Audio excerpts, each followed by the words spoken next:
Hi, today let us examine why a man must get rich. The ideas I'm going to tell you are from the world's wisdom is in palm of your hand book. A question is this: why every man must have money to be a good man in his whole life? Come with me examine the reason in details to the end of this video. You are lucky to know this today. If you like this video, go down and hit subscribe button to get these videos of wisdom at time. Let's start.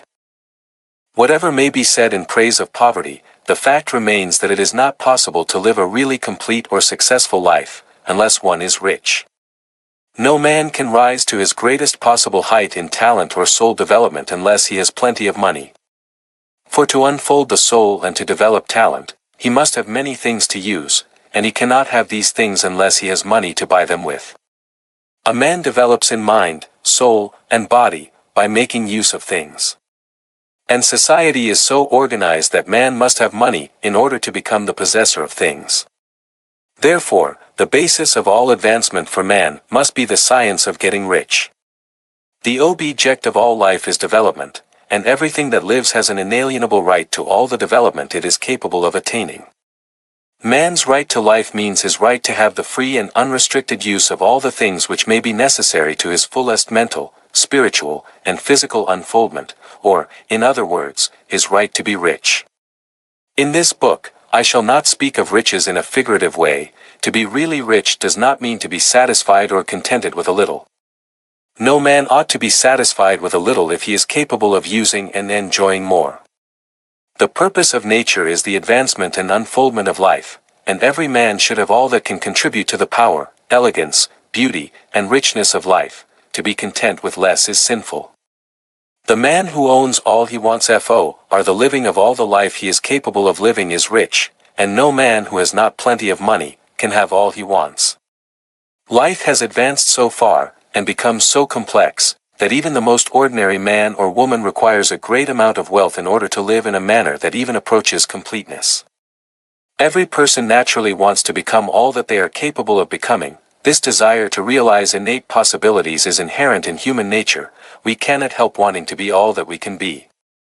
Success in life is becoming what you want to be. You can become what you want to be only by making use of things, and you can have the free use of things only as you become rich enough to buy them. To understand the science of getting rich is therefore the most essential of all knowledge. There is nothing wrong in wanting to get rich. The desire for riches is really the desire for a richer, fuller, and more abundant life, and that desire is praiseworthy. The man who does not desire to live more abundantly is abnormal, and so the man who does not desire to have money enough to buy all he wants is abnormal. There are three motives for which we live: we live for the body, we live for the mind, we live for the soul.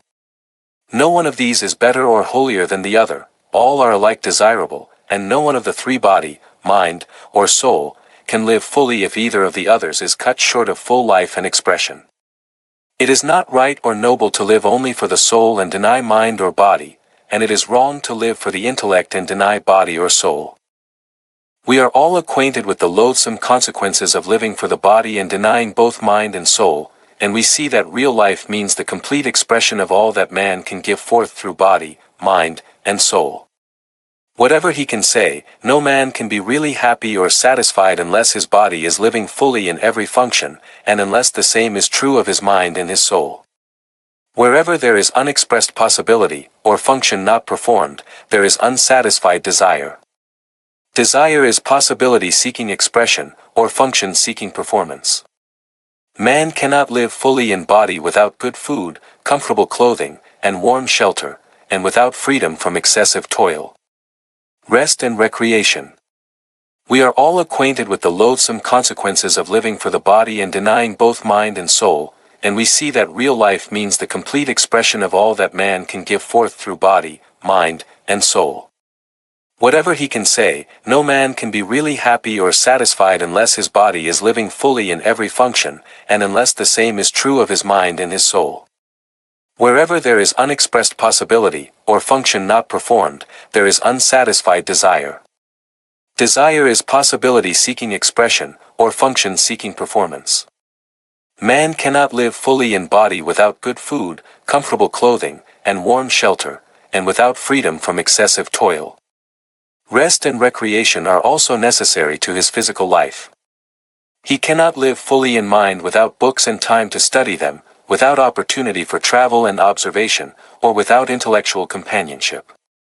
To live fully in mind he must have intellectual recreations, and must surround himself with all the objects of art and beauty he is capable of using and appreciating.